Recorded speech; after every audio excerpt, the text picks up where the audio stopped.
find our people in these churches, just like Christ and Paul found their people in the synagogues, right?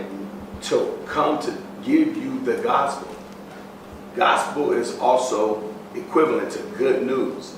The good news is you are the Israelites. You're not the Gentiles. Just like Paul had to tell all the brethren when he went throughout his journey, when he entered into Philippi, he had to tell them, you're not Greeks, you're Israelites. We get confused today with there's no difference between the Greek and the Jew. Paul was telling the so-called Latinos and Native Americans, you're not Greeks. You're no different than the Jew. You guys are all Israelites. And that is a prophecy that he was fulfilling from the book of Ezekiel in the 37th chapter. When people say, no, our problem is this, our problem is that, we say, no, our problem is that God created the world. And God created man, and he put man in the garden to keep the garden, and he gave the man a command. And he held that man to perfect, perpetual obedience to that command, and he promised him life if he kept it, and death if he didn't. And he didn't keep it, he ate.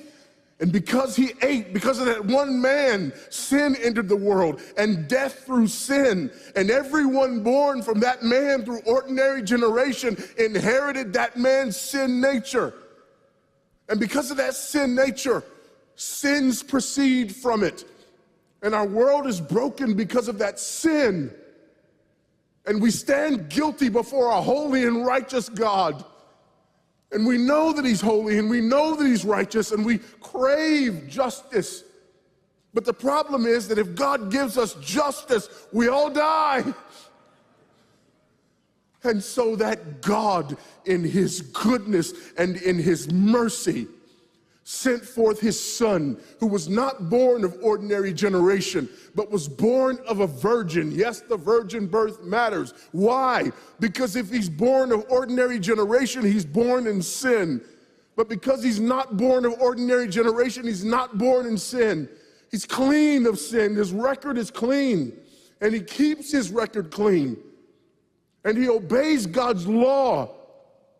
And because he's fully God and fully man, he obeys the law of God on our behalf in his active obedience.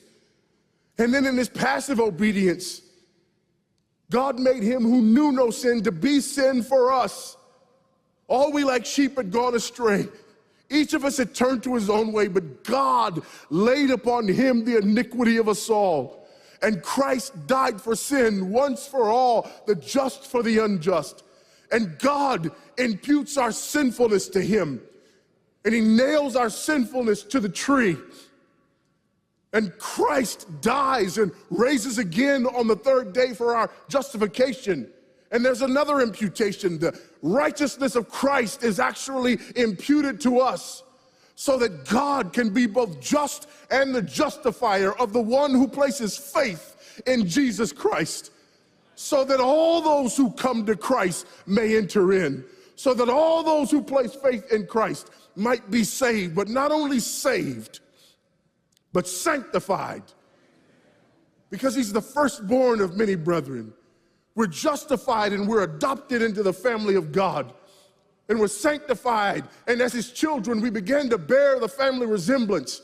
And we're further sanctified throughout this life by the very same gospel that saves us.